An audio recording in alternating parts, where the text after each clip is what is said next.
Assalamualaikum warahmatullahi wabarakatuh. Nama saya Eka Stiningsi dengan nomor NIM 1904010006. Baik, kali ini saya akan menjelaskan 4 materi yang juga merupakan lanjutan dari materi inflasi dan kawan-kawan. Adapun materi tersebut, langsung saja mari kita simak penjelasannya. Materi pertama yaitu struktur dan kebijakan moneter dalam Islam. Kebijakan moneter adalah upaya mengendalikan atau mengarahkan perekonomian makro ke kondisi yang diinginkan atau yang lebih baik dengan mengatur jumlah uang yang beredar. Yang dimaksud dengan kondisi lebih baik adalah meningkatnya output, keseimbangan dan atau terpeliharanya stabilitas harga atau inflasi yang terkontrol. Yang semua upaya itu dilakukan dengan berprinsip syariah atau menurut aturan agama Islam. Kemudian setiap sistem memiliki persyaratan khusus dalam pengendalian struktur institusional yang akan menjamin berfungsinya sistem secara baik. Struktur organisasional sistem moneter Islam adalah sama seperti dengan sistem yang sudah ada, tetapi model operasinya yang berbeda. Ada beberapa struktur kelembagaan kebijakan moneter, diantaranya yang pertama bank sentral, yang kedua bank anggota tifiket, yang ketiga pembendaraan. Kebijakan moneter yang stabil dan berdampak baik pada kondisi ekonomi negara merupakan salah satu tujuan yang harus dicapai. Untuk mengetahui kestabilan keuangan dan keberhasilan dalam melaksanakan kebijakan tersebut, ada beberapa hal yang perlu disediakan untuk mengukur keberhasilan tujuan kebijakan tersebut. Beberapa instrumen kebijakan moneter tersebut antara lain yang pertama open market operation atau kebijakan operasi pasar yang terbuka. Merupakan instrumen kebijakan moneter yang diambil oleh bank sentral dengan menambah atau mengurangi peredaran jumlah uang. Yang kedua, kebijakan diskonto merupakan instrumen kebijakan moneter yang ditetapkan bank sentral dengan menaikkan suku bunga untuk mengatasi inflasi. Yang ketiga, kebijakan cadangan kas merupakan instrumen dengan menaikkan atau menurunkan cadangan kas. Yang keempat, kebijakan kredit ketat merupakan instrumen kebijakan moneter dengan 5C, yaitu karakter, capability, collateral, capital, dan condition of economy. Yang kelima, kebijakan dorongan moral merupakan instrumen untuk memperbaiki dan mengawasi. Kebijakan moneter dalam Islam berpijak pada prinsip-prinsip ekonomi Islam. Yang pertama, kekuasaan tertinggi adalah milik Allah dan Allah lah pemilik yang absolut. Yang kedua, manusia merupakan pemimpin khalifah di bumi tetapi bukan pemilik yang sebenarnya. Yang ketiga, semua yang dimiliki dan didapatkan oleh manusia adalah karena seizin Allah dan oleh karena itu saudara-saudaranya yang kurang beruntung memiliki hak atas sebagian kekayaan yang dimiliki saudara-saudaranya yang lebih beruntung. Yang keempat, kekayaan tidak boleh ditumpuk atau terus ditimbun. Yang kelima, kekayaan harus diputar. Yang keenam, menghilangkan jurang perbedaan antara individu dalam perekonomian, dapat menghapus konflik antar golongan.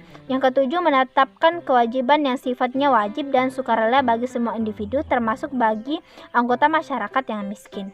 Materi kedua yaitu fungsi dan peranan uang dalam perekonomian. Uang mulai banyak digunakan dalam masyarakat.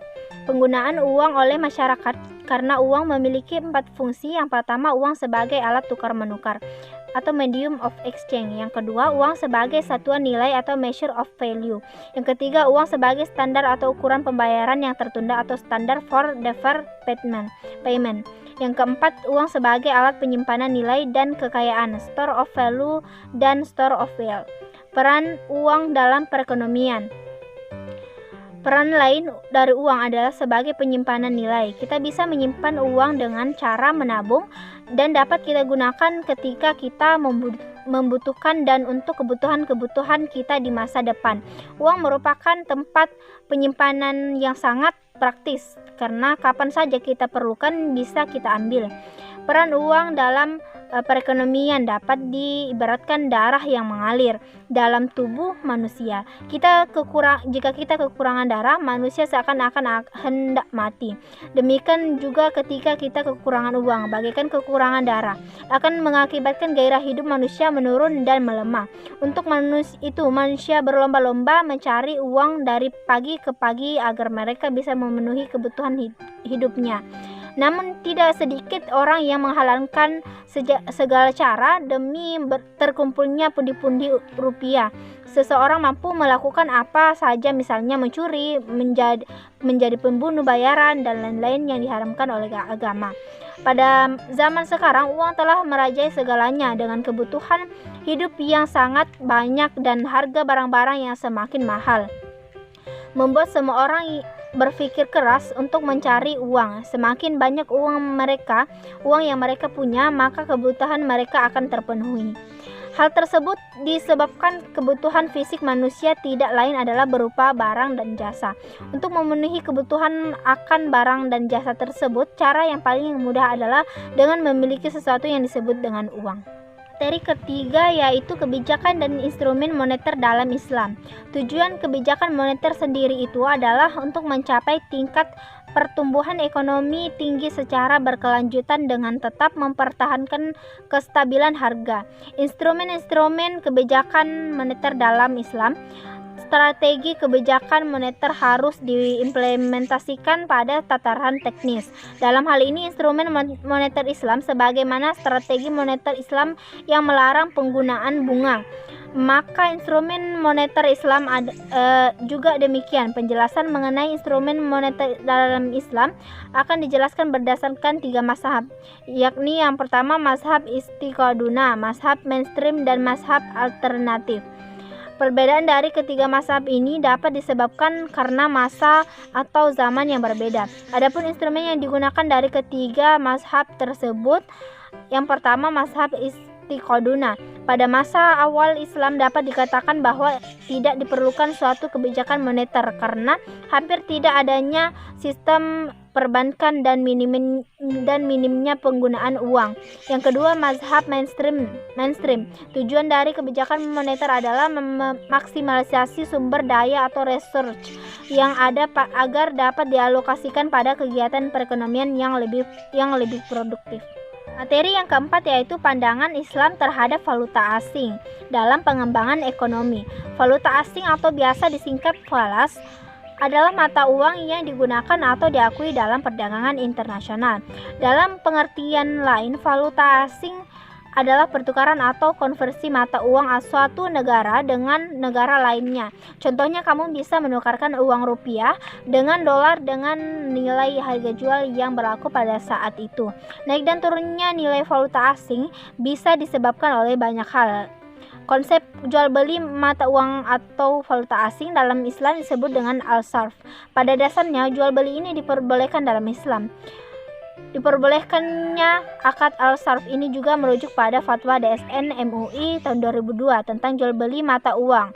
Dikeluarkannya fatwa ini karena mempertimbangkan bahwa dalam sejumlah kegiatan untuk memenuhi berbagai keperluan, seringkali diperlukan transaksi jual beli mata uang atau al-sarf, baik antar mata uang sejenis maupun antar mata uang berlainan jenis. Adapun jenis transaksi falas yaitu yang pertama transaksi spot. Transaksi ini dicirikan oleh keberadaan penjual dan pembeli falas bertemu langsung di majelis akad, sehingga kesepakatan bisa lebih langsung dilakukan berdasar kurs sudah pasti dan berlaku saat akad. Alhasil tidak ada perbedaan antara harga saat ijab dengan harga saat qabul. Karena tidak ada perbedaan maka berlaku ilat kemakluman harga sehingga boleh.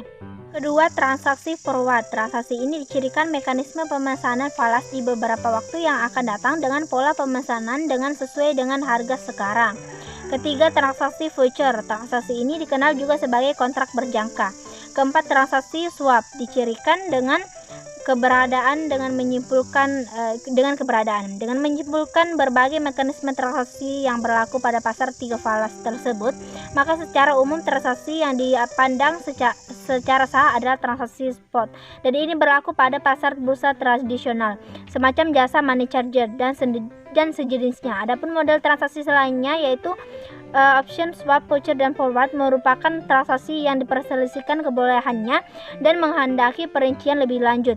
Ilat perselisihan itu terletak pada keberadaan 4 unsur yaitu judi, riba, gharar, jual beli utang dengan utang dan sejenisnya. Praktik hampir sama dengan transaksi forward. Perbedaannya ada wasilah berupa barang yang akan diserahkan di masa mendatang. Baik, itulah tadi penjelasan dari saya. Saya ucapkan terima kasih atas perhatiannya. Wassalamualaikum warahmatullahi wabarakatuh.